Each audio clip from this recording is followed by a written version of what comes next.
Hey, everybody, welcome back to the podcast.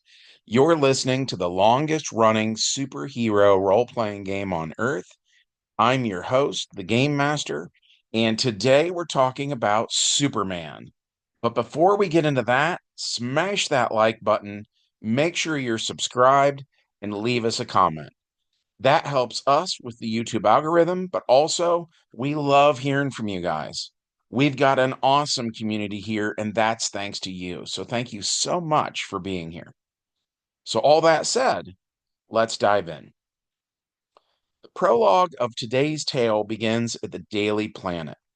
Jimmy Olsen has been in a bad way lately, brooding, depressed, keeping to himself. But today, when Clark Kent arrives for work, Jimmy seems oddly content. There's a smile on his face and a new cell phone in his hand. He can't seem to tear his eyes away from it. "Good morning, Jim," Clark says in his usual falsetto, but no response. Jimmy doesn't even look up. Clark frowns. Maybe Jim's just tired. But as he looks around the bustling office, Clark notices something strange. More and more of his coworkers are glued to their phones, too. Their faces slack, their eyes vacant. And then he sees it, a sleek device in the hands of Lois Lane, its screen displaying flickering green insignia, the LexCorp logo. Clark's brow furrows. He's been meaning to pay Lex Luthor a visit anyways. After all, Luthor was once one of the Ultra Humanites' henchmen back in the Golden Age. And like the Humanite, Luthor's brain was transplanted into a younger body in the 90s, which makes him a suspect in the recent incident involving Ultra Humanite's brain being placed into the body of a bizarro Superman clone. A visit to LexCorp was long overdue. And that brings us to the main plot of today's game. Clark Kent arrives at the towering LexCorp building, its gleaming glass facade catching the late morning sun. Outside, LexCorp security guards stand at attention, clad in very familiar green and purple armor. Clark raises an eyebrow at the sight. One of the guards steps forward and says, "Can I help you, sir?" Clark produces his press ID. "Clark Kent, Daily Planet. I was hoping to get a few words with Mr. Luthor." The guard eyes him for a beat, then radios upstairs. After a terse exchange, the order comes down: take him up. Moments later, Clark steps out of a private elevator into Luthor's penthouse office, a sprawling modernist space, cold and impersonal. A long carpet stretches from the elevator to a massive mahogany desk set before a wall of glass, the metropolis skyline spread out beyond it. Lex Luthor waits behind the desk, younger, fitter than a man his age should be, thanks to the fact that his diseased old mind has been placed into a younger body. The room hums with discreet high tech devices, and Luthor gestures for Clark to sit. "Let me guess. You want to talk about our new flying cars or the personal android line, hmm?" Clark smiles politely. "Actually, I was hoping to talk to you about cell phones." Luthor's expression flickers. For just a second, something cold and calculating is in his eyes. "Oh?" Luthor leans back, steepling his fingers. "I would have thought you had better things to ask me about than the least interesting thing I'm up to these days. I'd think a reporter like you would have his heights set higher. A would-be empress resurrects the Mongol Empire, robots on the moon, and you're here chasing cell phones." "Speaking of phones," Luthor says smoothly, reaching for his, "I need to check my messages." His fingers tap the screen with practiced ease. The faintest shadow crosses his face, but it's unreadable. Lex speaks again, but this time his voice seems more hollow. "Do you ever get the sense, Kent, that you've lost something important? and you can't for the life of you remember what it even was? The emptiness in his tone and his word choice sets off alarm bells in the mind of Clark Kent. So Clark shifts to X ray vision, aiming to peer inside the phone, but it's lead lined, pervious to his sight. Frustrated, he turns his gaze to Luthor's head. Through his enhanced vision, Clark sees the electrical activity in Lex's hippocampus and prefrontal cortex clearly being drained. Switching through his various vision powers, Clark spots a faint tendril of energy pulsing between Lex's phone and his brain. Without saying a word, Clark fires a tiny, nearly microscopic burst of heat vision at the device. The phone instantly powers down. Lex taps the screen, trying to wake the device, but it remains stubbornly black. He stares at it for a moment, jaw tightening in frustration. Damn it. He glares at Clark, eyes sharp and cold again. You're done here.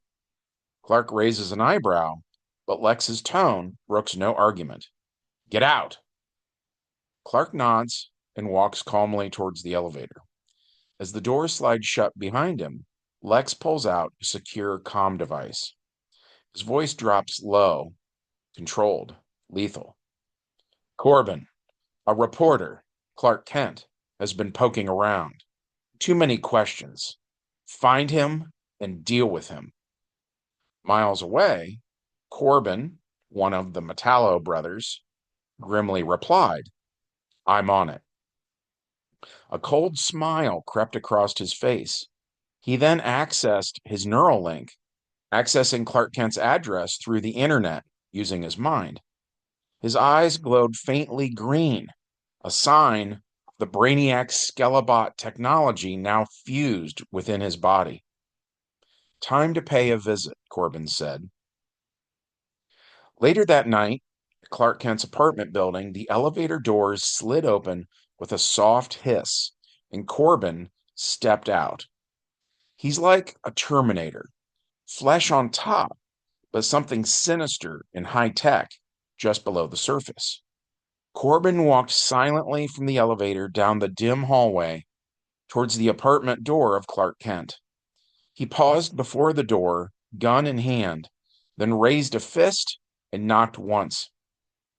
Clark heard the knock, peered through the door with his x ray vision, and saw the upgraded mechanical frame beneath Metallo's fake flesh. Clark's eyes glinted as he shifted into his Superman suit at super speed, then shot out the window and hovered silently next to the building, watching. Metallo slammed through the door, scanning the empty room, but Clark was nowhere to be found. From just outside, a calm voice cuts through the tension. Don't you know it's rude to be an uninvited guest? Metallo heard it and snarled, ripping open his shirt and the synthetic flesh covering his chest.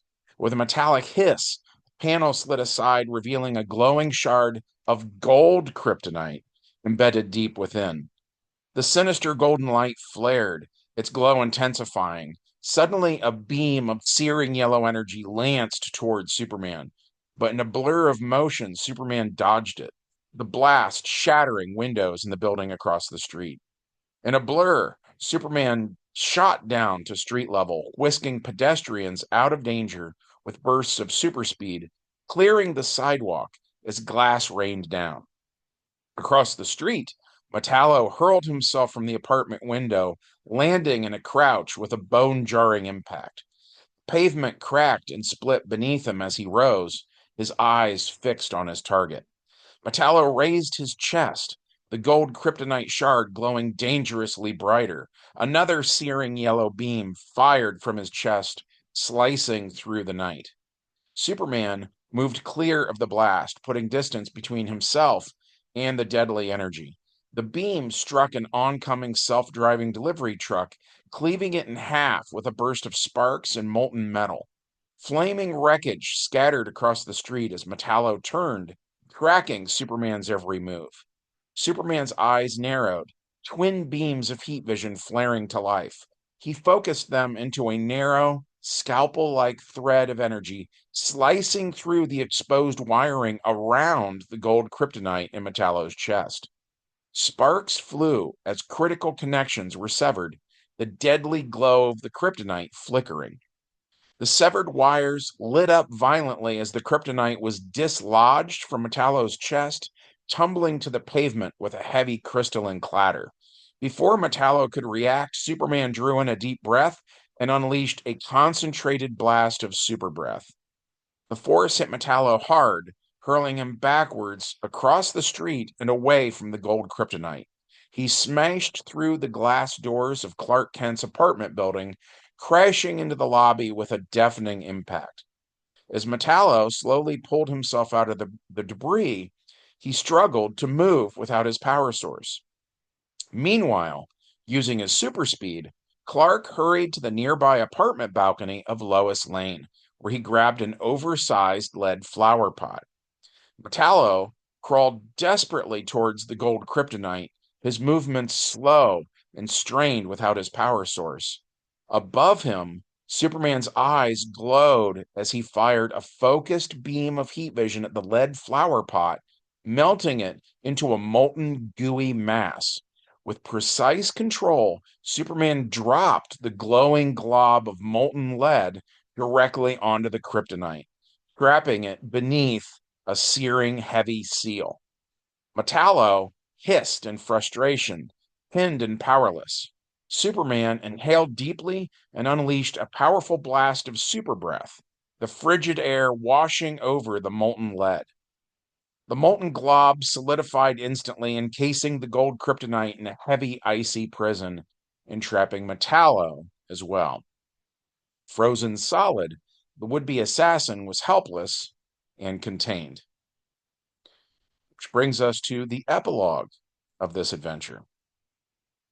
Superman stood with the police outside Clark Kent's apartment building.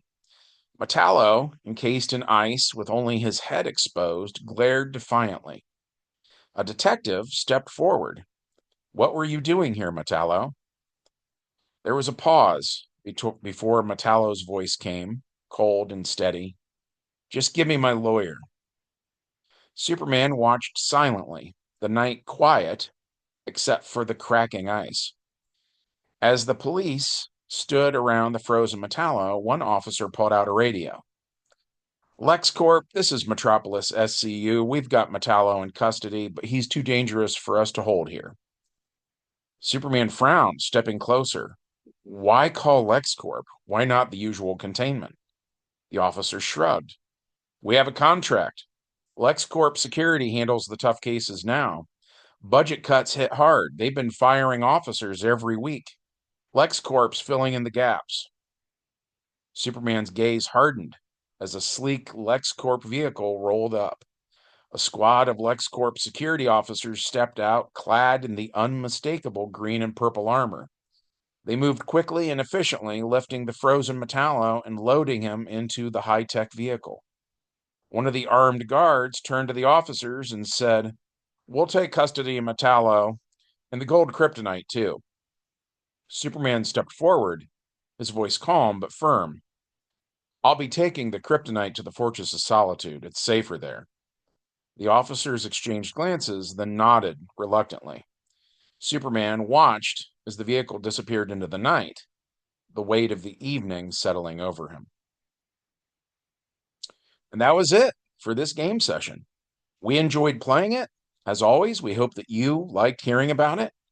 If so, we would love it if you took a quick moment of your time to smash that like button, make sure you're subscribed, and leave us a comment. And from all of us here at the longest running superhero role-playing game on Earth, we hope you have a good one, and we'll see you in the next adventure. Bye.